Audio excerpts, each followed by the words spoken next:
Hoy vamos a intentar explicar de una manera más o menos sencilla cómo trabajar en el entrenamiento para subir montañas complejas, altas o de una cierta complicación técnica.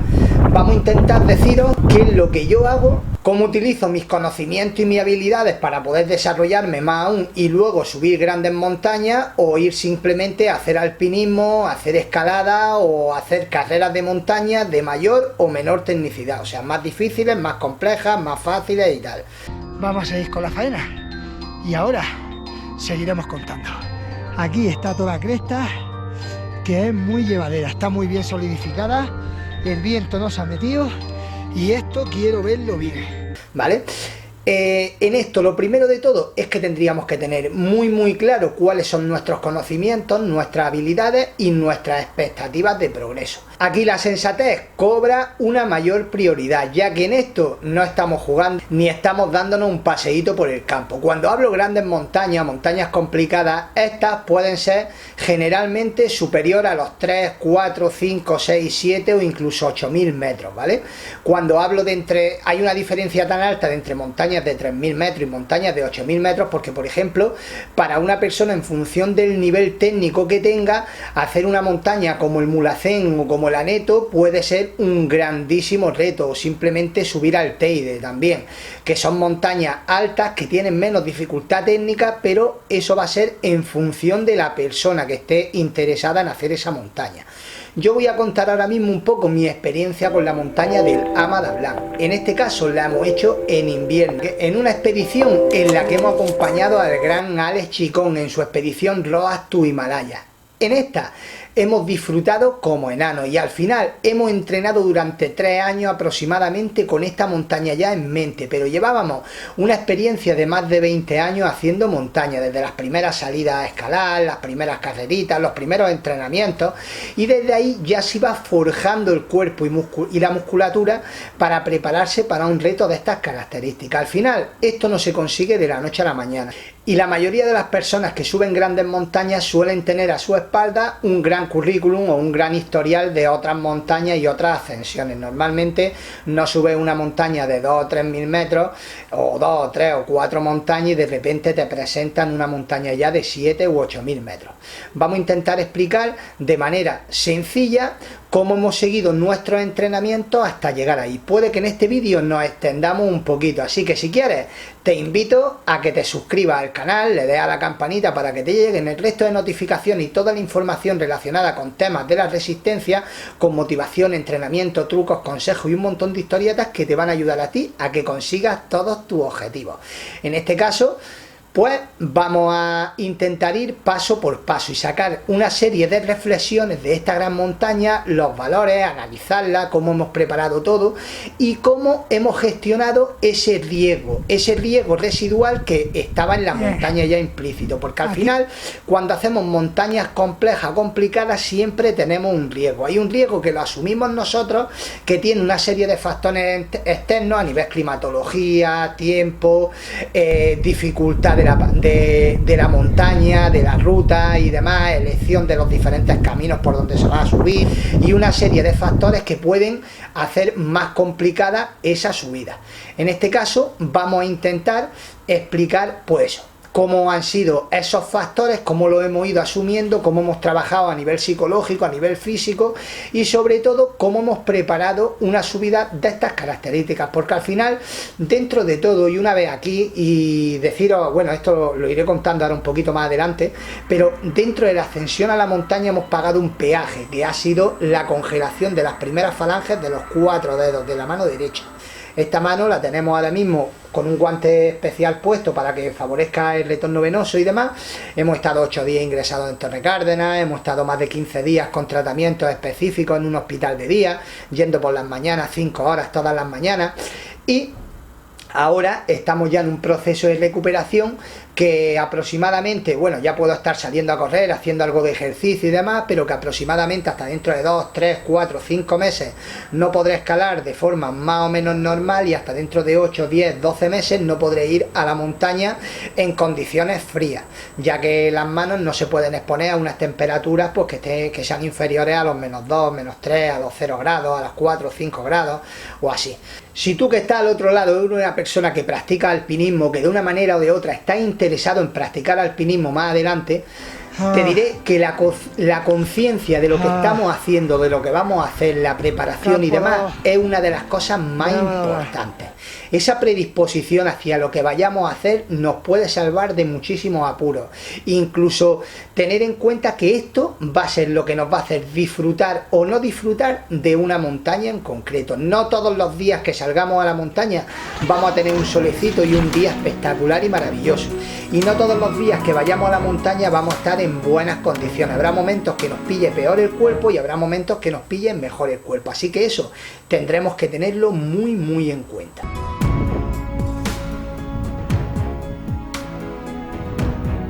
Al final yo soy una persona competitiva, me impongo retos y estos me gusta superarlos. Al final los retos nos aportan una serie de valores como la constancia, el trabajo, el esfuerzo, el compromiso. Y no hay nada mejor que una buena montaña para poder realzar bien todos esos valores. En este vídeo no vas a encontrar retos, consejos de manera rápida, súper acelerada para intentar en poquito tiempo darte mucha información. Quiero que analices y entiendas cada una de las cosas que voy a ir transmitiendo durante todo este vídeo, ya que estas en alguna que otra ocasión pueden salvarte la vida si tienes planteado hacer grandes montañas. Lo primero de todo, debemos de ser conscientes de cómo estamos, de cuál es nuestro estado de forma. Y deciros que cuando emprendemos una aventura hacia una montaña, ya sea Sierra Nevada, Pirineos, Picos de Europa, Alpes, el Himalaya, los Andes o cualquier otro lugar, debemos de tener claro a dónde vamos, cuál es nuestro estado físico, cuál es nuestro estado de forma y cuál ha sido nuestro entrenamiento para posicionarnos allí. Tenemos el campo 2 al lado, justo al lado. No nos falta nada. Está aquí. Así que de puta madre. ¡Yeah!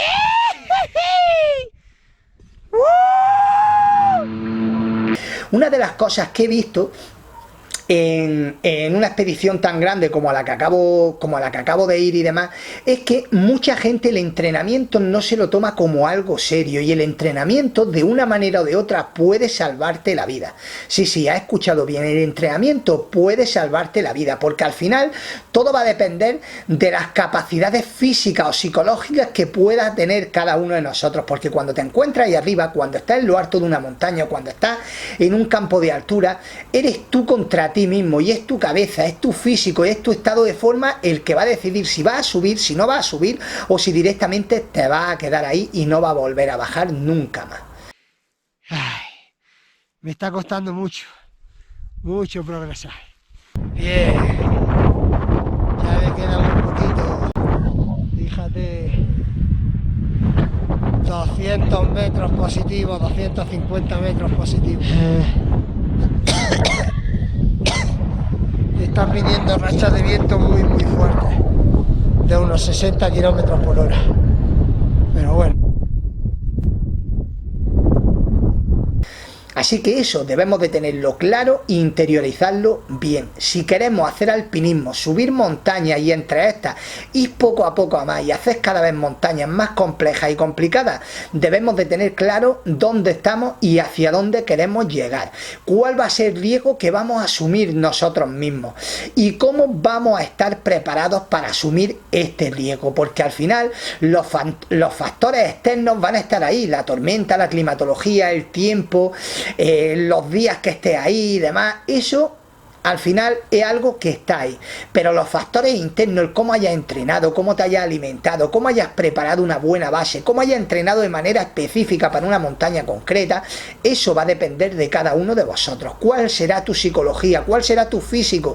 ¿Cómo te vas a enfrentar a nivel motivacional, a nivel de actitud a esa montaña?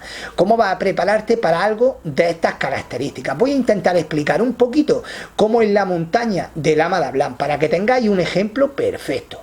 Y antes de eso voy a explicar cómo es una montaña, por ejemplo, como el Mulhacén. El Mulhacén es una montaña que se encuentra en Sierra Nevada, concretamente en la zona granadina, por encima de la Alpujarra, en el pueblo de Treveles. Desde aquí, desde Treveles o desde Capileira, se hacen las salidas normalmente hacia el techo de la península. Esta montaña es la más alta de la península, la más alta de España es el Teide, ¿vale? Si tenemos claro esto, partimos de una base. Tenemos una montaña de 3.484 metros, 78 metros. Disculpadme si ahora mismo no atino exactamente con la medida. Pero es una montaña que generalmente necesita de 1, 2 o 3 días para subir, dependiendo del momento de la temporada o del estado de forma de la persona. Si nosotros queremos subir a una montaña de estas características, no vamos a encontrar por su cara limpia, por su cara principal, por la zona desde Treveles, las Chorrenas Negras, hasta la subida y demás, o por la zona de Capileira, desde el Poqueira hasta la parte alta, no vamos a encontrar excesivas dificultades. Vamos a encontrar una fuerte pendiente al final, pero vamos a encontrar relativamente un sendero, un camino y una pista muy bien trazada.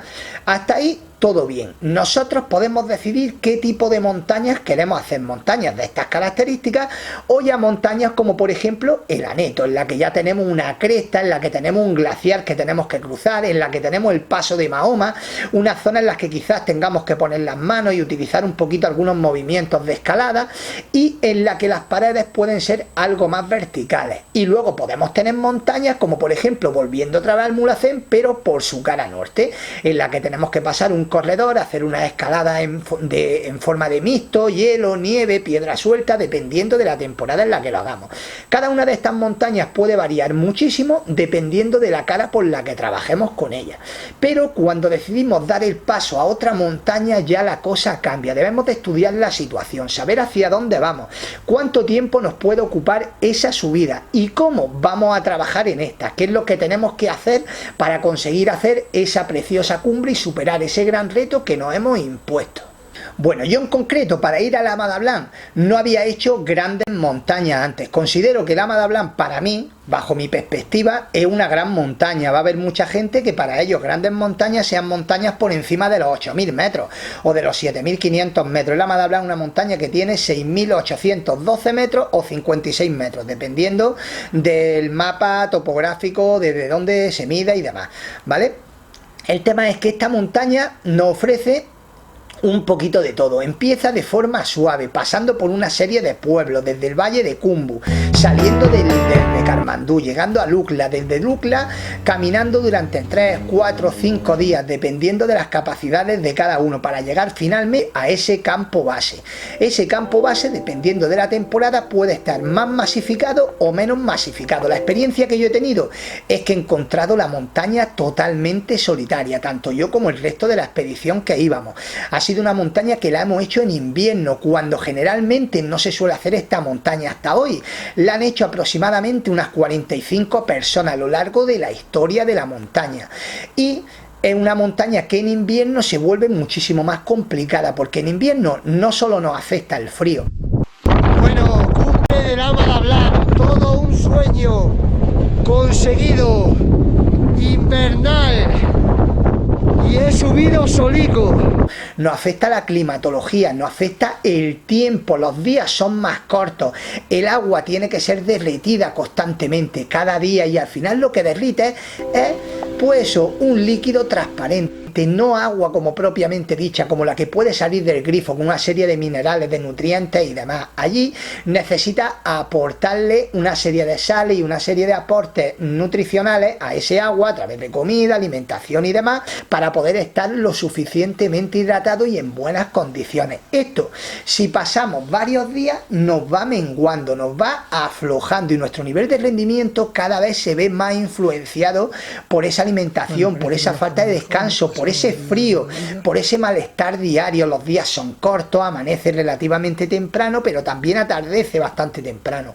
Esta noche menos 24, menos 25 grados y estamos en el campo base. Y al final todo esto se incrementa muchísimo. En invierno esto es una zona bastante ventosa, aunque hay menos tormenta y la estacionalidad, lo que es el tiempo y demás, parece que es un poquito más estable. Cada 2-3 días tenemos temporales, tenemos viento, porque allí más de 30-40 kilómetros de viento a más de 6.000 metros de altura se vuelve un auténtico problema. Vale, 70. No, la tienda ya está rota por completo, ha volado ya el sobretecho, estando con tiendas, bueno, está todo rasgada. Y bueno, ahora vemos que es un poquito complicado bajar para abajo. Intentaremos desatar el material que queda aquí cambiado. Vale, campo 1, intentar aguantar y si necesitáis algo no decís, cambio. Y la sensación térmica baja muchísimo, así que una montaña de estas características psicológicamente tienes que estar bien preparado para poder superarla, para poder intentar por lo menos enfrentarte a su cima. Esta montaña se compone básicamente de 4 campos de altura, 3 de manera oficial, pero 4 campos de altura. Estamos en el campo base, llegamos a un campo avanzado, una serie de esplanadas que hay en la parte alta.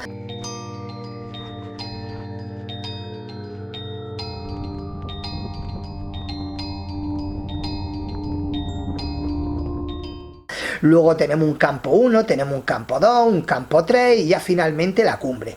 Si contamos que desde el campo base hasta el campo 1 hay aproximadamente 1100 metros de desnivel, va a haber muchas personas que tengan que hacer un campo avanzado. Por eso lo de 4 campos de altura. Desde aquí tenemos que ladear ir por el lado. ¿Veis allí el caminito y los compañeros? Allí tengo a 2 amigos que están descansando. Pues por ese caminito lateral iremos hacia el lado para luego ir poco a poco subiendo por esa morrena. Desde esa morrena subiremos a la loma de aquí, al collado, y ya iremos enfilando todo el collado para llegar al campo 1. Generalmente se utiliza en esta montaña 2 campos de altura en la época estival. Se hace un campo 1, se hace un campo 2, se sale muy temprano, se llega a campo 3, cumbre y se vuelve a bajar a campo 2, se duerme en campo 2 y finalmente se baja para abajo. Eso sería lo normal. Al final, hacer retos está genial, hacer carreras está genial, proponerte subir montañas está estupendo también, pero lo mejor de todo esto es tomar conciencia de ellas, aprender de cada una de estas, aprender nuestras habilidades, nuestros conocimientos y poco a poco enriqueciéndonos más y haciéndonos mejores deportistas, mejores montañeros, mejores alpinistas, porque esto va a ser lo que realmente te saque de un apuro si el día de mañana te ven algún tipo de complicación. En la montaña podemos tener un montón de historietas y estas van a ser decisivas si hacemos las cosas bien. Algo que tengo que meter de antes, la diferencia entre campos de altura, por ejemplo, normalmente se puede tardar entre 5 y 7 horas en llegar desde el campo base hasta el campo 1. Una vez que está en el campo 1, es un campo relativamente cómodo, en una zona pedregosa, pero con muchas esplanaditas y bastante aislado del viento, sobre todo el viento del suroeste, que es el que más suele pegar en esta latitud de la montaña en esta época del año.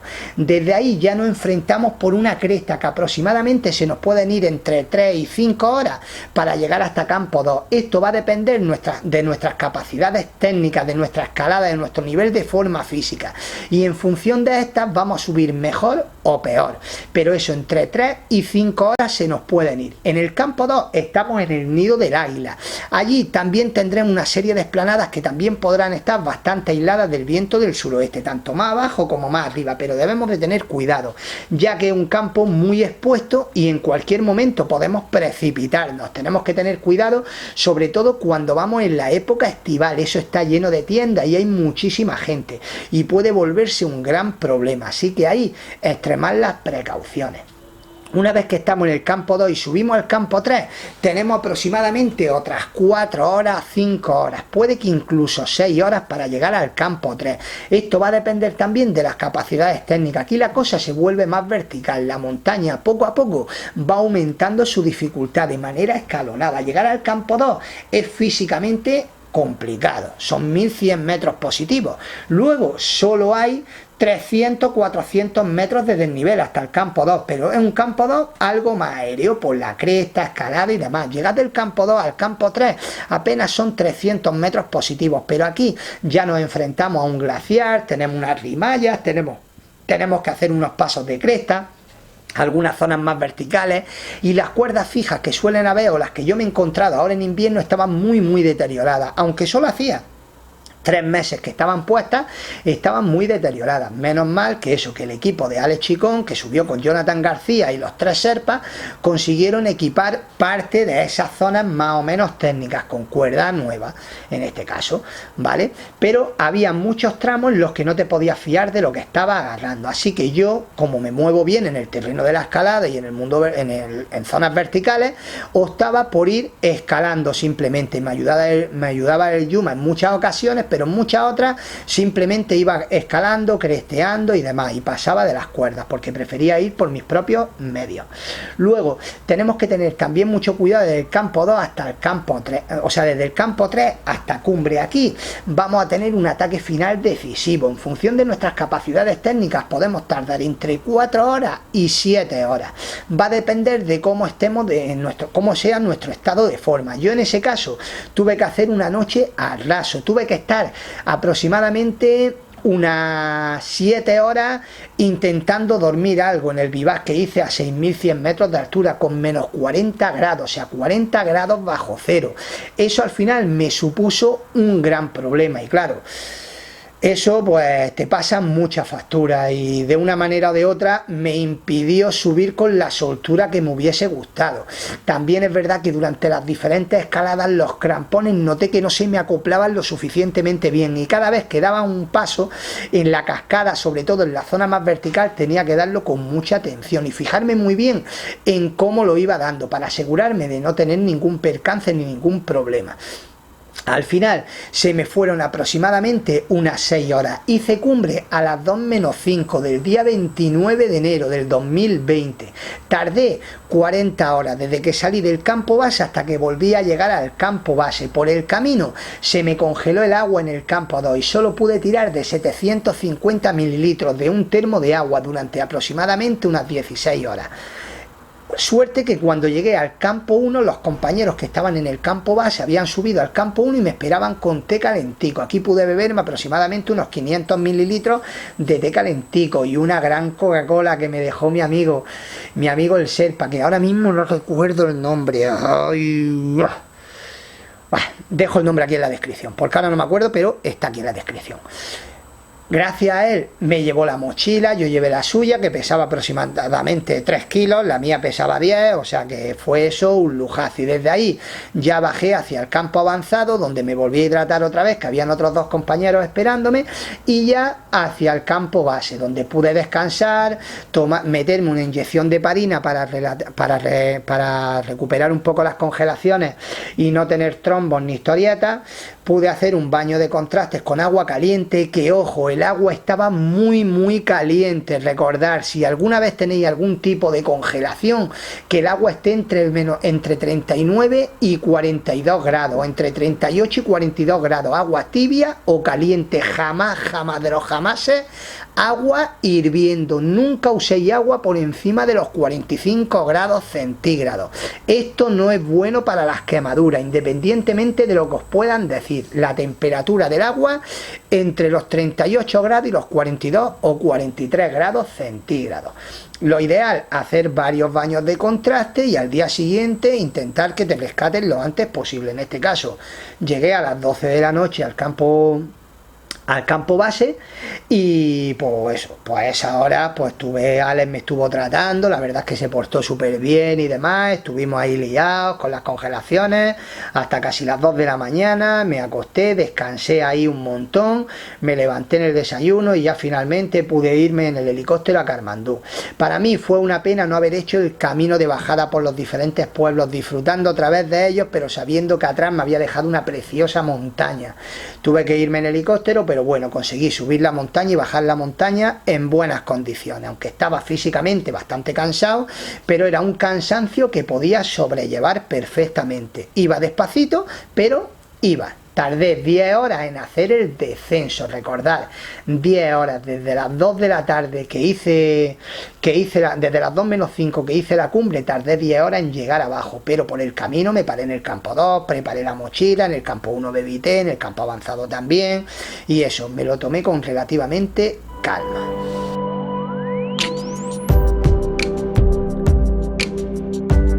pero dependiendo de las condiciones climatológicas, del tiempo, lo que hemos comentado, hace frío, los días son más cortos, por la noche es delicado caminar por esos sitios porque al final las temperaturas bajan muchísimo y somos más propensos a tener congelaciones, frío extremo y demás, así que hay que intentar controlar muy bien cuáles son tus rangos de tiempo, qué es lo que tardas tú en hacer 1000 metros positivos en unas condiciones de estas características y por encima de los 4000 metros de altura. El tirón del campo base al campo 1 es una pasada.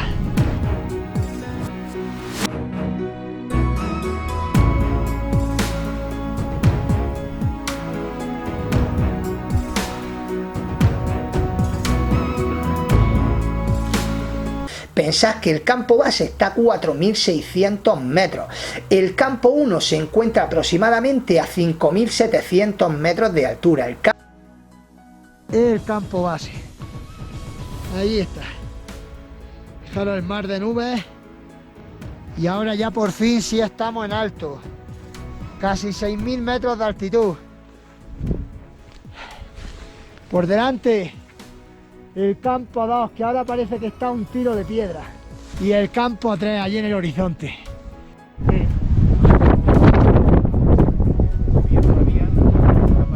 Campo 2 se encuentra a unos 6100 metros de altura, 6050 metros de altura, algo así. El campo 3 se encuentra a 6350 o 6400 metros de altura y así sucesivamente. De ahí hay un ataque a cumbre final y debemos de ser lo suficientemente rápidos para superar todos estos campos de altura durante el día.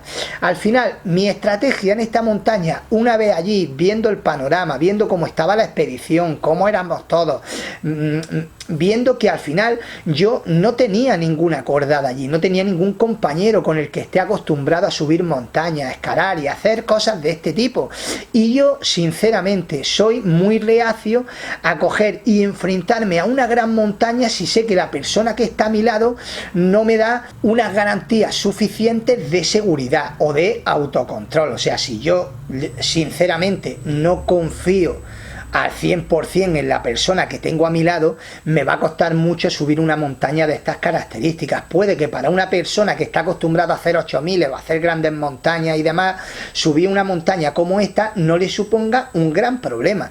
Este mismo ejemplo podría ponerlo, por ejemplo, en el Mulhacén. Yo al Mulhacén podría irme con una persona que tenga muy poca experiencia en montaña, que vea que está físicamente en forma y introducirla en la montaña haciendo la ruta, porque sé que de una manera o de otra voy a poder salvar más o menos cualquier situación. Siempre que haya mirado la meteo y esté todo relativamente bien, podríamos salir de cualquier apuro en unas condiciones que nos pueda ofrecer esa montaña. Pero claro, en una montaña que es nueva para mí, en la que no conozco la situación, en la que no sé cómo nos podemos comportar en los diferentes campos de altura, cómo pueden ser las aclimataciones, cómo puede ser nuestro estado de forma, nuestro estado psicológico al enfrentarnos a diferentes pasos o zonas de montaña, que os voy a ir contando ahora un poquito más adelante, porque esta montaña al final tiene unas características muy especiales, y es que una vez que empezamos a subir y salimos desde el campo base, la primera zona de ataque hacia el campo 1 es una zona relativamente sencilla, una serie de combinación de lomas que van levantando su desnivel y va elevando la altura poquito a poco,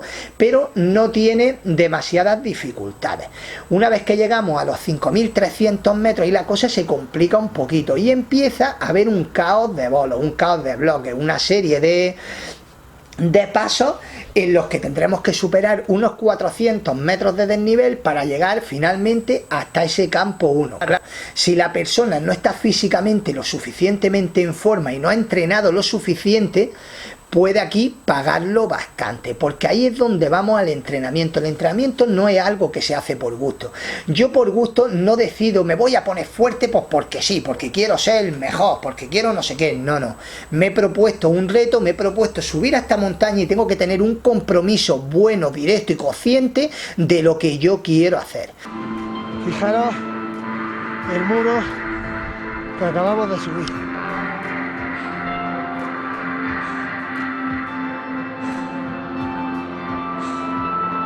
y en base a ese compromiso así van a ser mis resultados. Que ojo, esos resultados no quieren decir que suba a la montaña, quieren decir simplemente que reduzca ese porcentaje de conseguir no subir esta montaña. Si generalmente en invierno, con las condiciones que había y demás, podemos tener entre un 10, un 20 o un 25% de posibilidades de conseguir hacer esa montaña en los días que estamos allí, probablemente si voy más entrenado, ese porcentaje puede aumentar a un 40, a un 45, incluso a un 50%. Todo va a depender de las capacidades físicas y psicológicas que pueda tener yo en los días estos que esté atacando la montaña. Porque al final hay que ser consciente de que pasamos ahí muchos días, de que estamos comimos relativamente bien, pero bebiendo no estamos hidratándonos lo suficientemente bien, no estamos tomando los nutrientes que tenemos que tomar. Y en muchas ocasiones pues podemos tener diarrea, malestar, más de altura, cansancio físico, nos puede dar cualquier problema, lo que es gastrointestinal y demás, y se nos puede echar por tierra toda la expedición. Así que hay una serie de delimitaciones que pueden hacernos no subir esa montaña, y para eso va a ser súper importante nuestro entrenamiento, nuestra motivación, la mentalización y el compromiso que hayamos asumido meses atrás con nuestro estado de forma.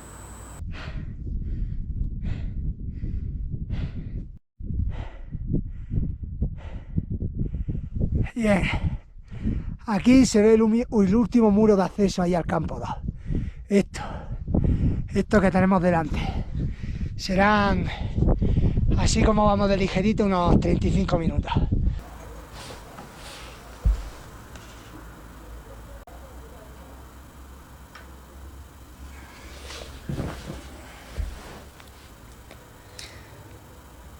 Al final, cuando nos entrenamos para una montaña de estas características, en mi caso, hace 3 años, cuando puse la visión en esta montaña, mi objetivo era hacerlo de la siguiente manera. Quería hacerlo en solitario, eso era algo que lo tenía relativamente claro, ya que me hubiese gustado ir con algún compañero que otro, pero a medida que pasaban los meses y demás, veía que no tenía nadie que se enfrentase a esta, que quisiese venir a esta montaña en las condiciones que yo le estaba proponiendo, o en el tiempo que yo le estaba proponiendo, porque claro, yo al final pues eso, tengo que seleccionar más o menos las personas que tengo a mi alrededor y a mi alcance para poder ir a hacer una montaña de estas características, porque para mí esto era un gran reto. Entonces, cuando me propuse hacerlo en solitario, lo primero que hice fue ver las rutas, mirar cómo eran las subidas, documentarme, ver diferentes vídeos de YouTube en los que se veían imágenes, gente subiendo y demás, y tomar toda la información posible para poder subir esta montaña. Porque la estrategia de subir a cumbre me parece a mí que la vamos a cambiar, y en solo 2 días, si pillamos bueno, vamos a intentar meternos en esa cumbre de la Madalena. Ahí la tenemos.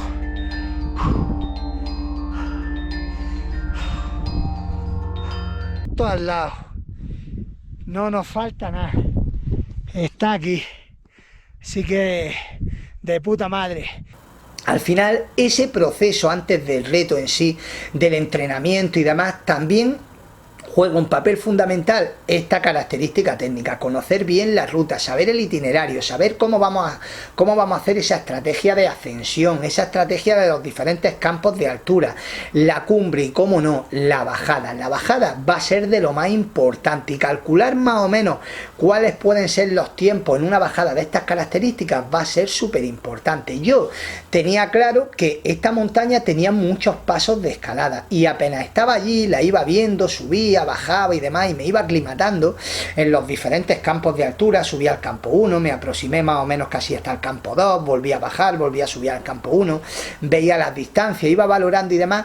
Tenía más o menos claro que los números que barajaba desde casa eran más o menos los que podía cumplir. Yo iba con un objetivo de hacer la montaña en 2 o 3 días. Tenía claro que me quería saltar el campo 1, o directamente desde el campo 1 incluso atacar a cumbre, ir desde el campo 1, o sea, desde el campo base al campo 1, y desde el campo 1 levantarme muy temprano durante la noche e ir por la noche haciendo toda la escalada del campo 2 y aproximación al campo 3, y finalmente el ataque a cumbre y para abajo.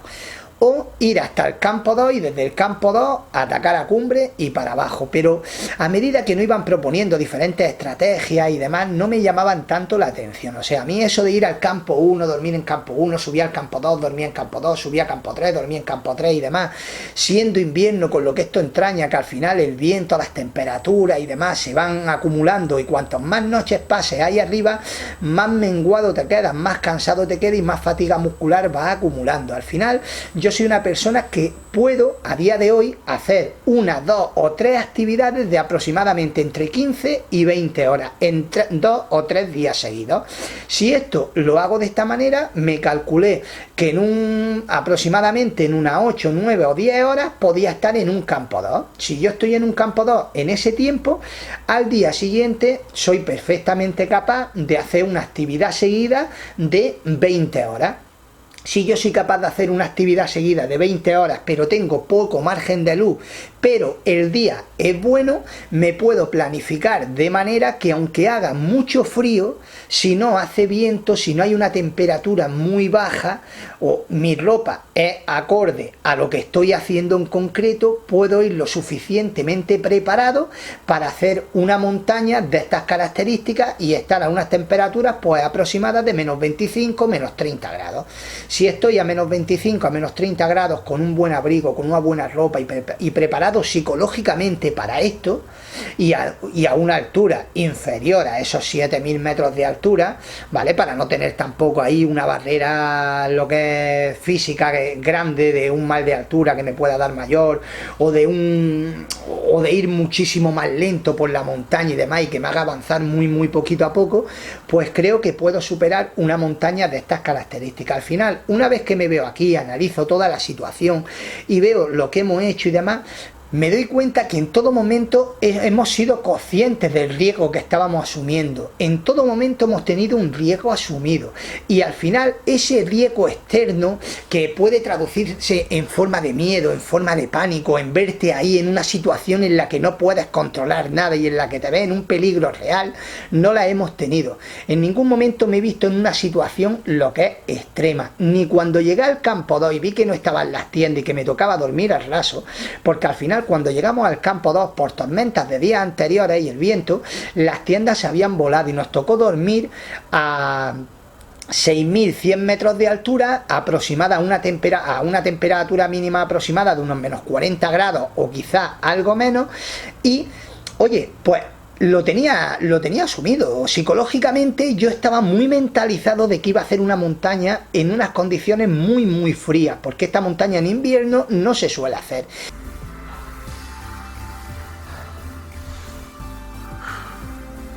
Estamos en el campo 2 de Lama de Ablana.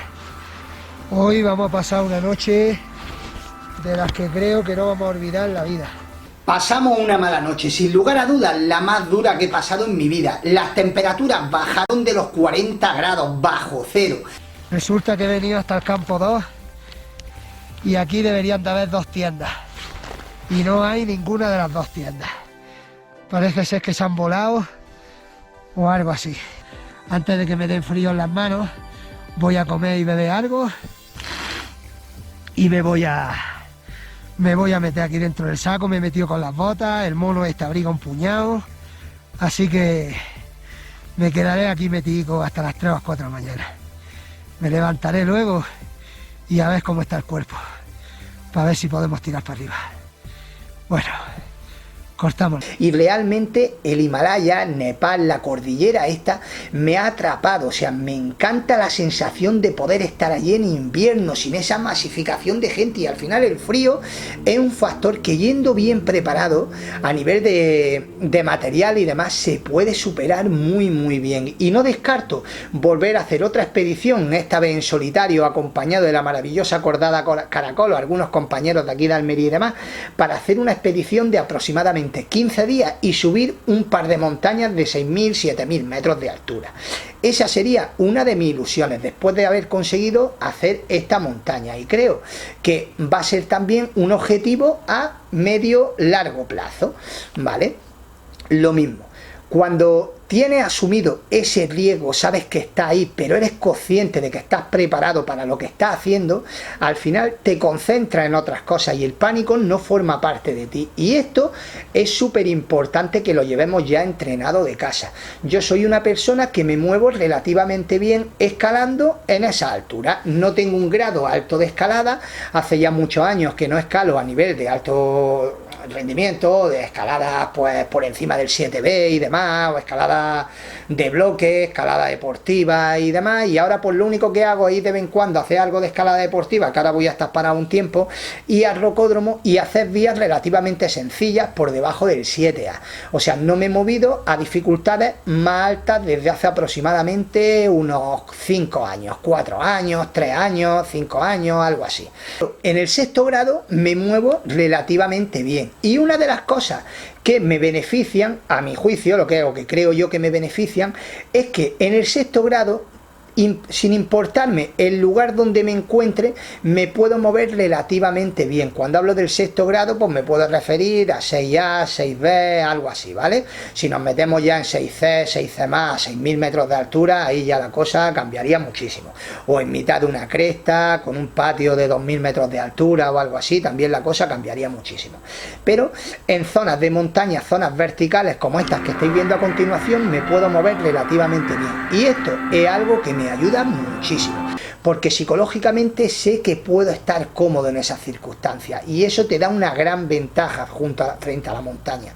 En este caso no es una lucha de ti contra la montaña, es simplemente una invitación que te hace la montaña que consiga hacer su cumbre, y tú sabrás si tienes esa invitación o no tienes esa invitación.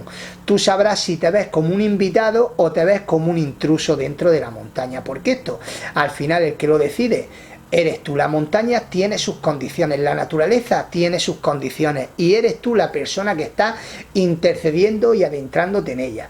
Debes de saber si estás dispuesto a asumir esas condiciones o no estás dispuesto a asumir esas condiciones. En estas semanas que estoy aquí después de la expedición y demás, me han preguntado en varias ocasiones si ha merecido la pena, si me ha merecido la pena venir con estas congelaciones, venir con los problemas de las manos y demás. Infinitamente les digo que sí, que ha merecido la pena y mucho. Y gracias a esta montaña ahora mismo nos están saliendo diferentes charlas, ponencias, conferencias y demás en diferentes jornadas de montaña, clubes y eso. Llevamos apenas 2 semanas dando vueltas y demás, y en casi todas las ocasiones digo lo mismo. Al final, subir una montaña está en cada uno de nosotros. Todos deberíamos de tener nuestro propio reto. No digo que todos debamos de subir grandes montañas, simplemente que tengamos nuestros retos, nuestros objetivos, nuestros sueños, que a veces, por grande que sean, si le dedicamos la motivación suficiente, un entrenamiento y somos conscientes de nuestras habilidades, de nuestras capacidades y de cómo estamos física y mentalmente, podremos superar muchísimos de ellos. Y si no los superamos, al final nos llevaremos todo ese camino, todo ese paso, todo ese seguimiento en el que habremos disfrutado, porque esto no es algo que lo haces solo tú, esto es algo que lo haces en compañía de todas las personas de tu alrededor. Por eso muchas veces cuando digo conquistamos esa montaña, subimos esa montaña y hablo en plural y demás, es porque esto no es solo mío, esto es parte de mis amigos, es parte de mi familia, es parte de esa gran cordada caracol con la que tanto he viajado a los Alpes, a Pirineos, a diferentes sitios de España, a hacer escaladas, riglos, picos de Europa y otros lugares. Al final todo eso es algo que forma parte de mí, forma parte de ellos, porque ese entrenamiento, ese camino se ha ido labrando durante los años.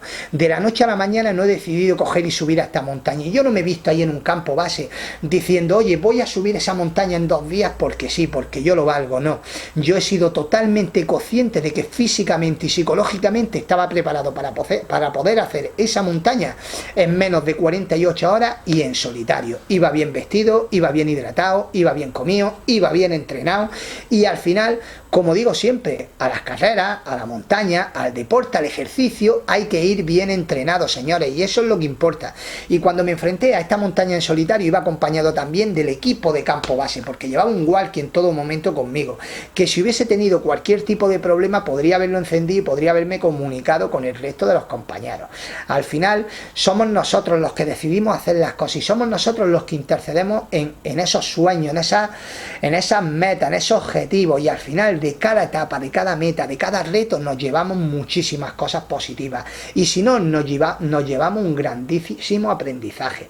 Porque recordad, por muy alta que esté una montaña, por muy lejos que esté un sitio, al final, si caminamos, si entrenamos, si nos preparamos y si nos concienciamos de que eso lo queremos y lo podemos hacer, puede que algún día se haga realidad. Y si no se hace realidad, pues como mucho será un aprendizaje. Habrá aprendido muchísimo durante el camino y disfrutarás muchísimo de esa gran aventura. Esto es una pasada.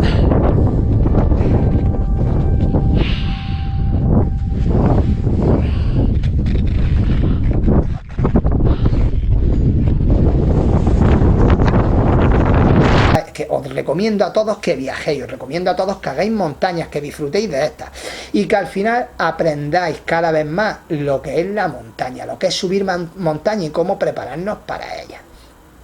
Una vez que ya he dicho todo esto y me he enrollado un montón, disculpad porque el vídeo está durando bastante, vamos a hablar un poquito de cómo prepararnos, cómo mentalizarnos para montañas de estas características. No de estas características, sino para hacer montañas en general. Debemos de tener claro cómo es el entrenamiento. Un entrenamiento de montaña puede constar de diferentes fases. Hay montañas de varios tipos. Tenemos montañas que son más de escalada. Tenemos montañas que son más de escalada en roca. Tenemos montañas que son más de escalada en hielo. Tenemos montañas que son más de corredores, pendientes de nieve y demás.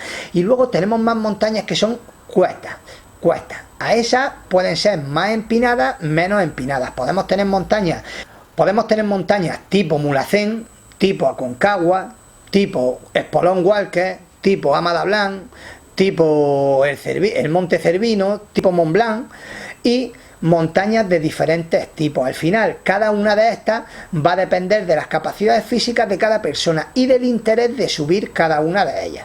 Nosotros deberíamos de tener claro que en función de la montaña que vayamos eligiendo o las diferentes montañas que vayamos haciendo durante nuestra carrera deportiva, durante nuestro deporte, nuestro hobby, nuestro entrenamiento y demás, deberemos de prestarle atención a las diferentes habilidades. Estas las vamos a conseguir con el entrenamiento, pero al final las habilidades, los conocimientos, el entrenamiento y la mentalización de los diferentes retos u objetivos que podamos tener, debemos de trabajarlos de manera conjunta, porque no hay nada mejor que una persona que es polivalente dentro del sector del alpinismo, de la montaña en general. Si te mueves bien en nieve, si te mueves bien en hielo, si te mueves bien en roca y si te mueves bien física y psicológicamente, lo tienes todo hecho. Al final solo se trata de ir dando pasitos poco a poco, de hacer una montaña, luego una un poquito más compleja o que tenga unas capacidades físicas un poquito más altas y así poquito a poco vas subiendo y escalando, porque no puedes coger y hacer una montaña un día de 2000 metros, al día siguiente hacer otra de 4000 y de repente, porque tiene un número de cuenta con más de 60, 70, 80.000 euros, cogéis y decís, pues ahora voy a hacer el Everest, ahora voy a hacer una montaña de 8000 metros. No hagamos esas cosas porque al final no vamos a disfrutar de la pureza y de la realidad de la montaña. Lo bonito de esto es ir escalando y ascendiendo poquito a poco. Primero hago una montaña de 2000 metros, luego una montaña de 3000 metros, alguna de 4000 metros, intento hacer una de 5000 metros, pasa una de 6000 metros, 7000, 8000 y así sucesivamente. Yo en mi caso he pasado una montaña de casi 5000 metros, como puede ser el Cervino, como puede ser la Gilbert o alguna montaña, el Espolón Frendo y demás, y algunas montañas de los Alpes, a hacer el Amada Blanc. He dado un salto un poquito más alto, pero para esto también es verdad que he entrenado muchísimo, y he entrenado muchísimo sobre todo carreras de larga distancia, maratones, medias maratones, algo de escalada y, como he dicho antes, la psicología. Me he movido en terrenos de montaña relativamente técnicos, subiendo, bajando montañas y sobre todo haciendo entrenamientos y trabajo en montañas como las de Sierra Nevada de más de 10, 15, incluso 20 horas de duración. Al final todo esto es lo que me ha dado esa capacidad física, ese fortalecimiento y esa sensatez para poder estar ahí y saber que estoy donde debo estar, que no me encuentro mal, que estoy en buenas condiciones y que estoy realmente preparado para subir una montaña de esas.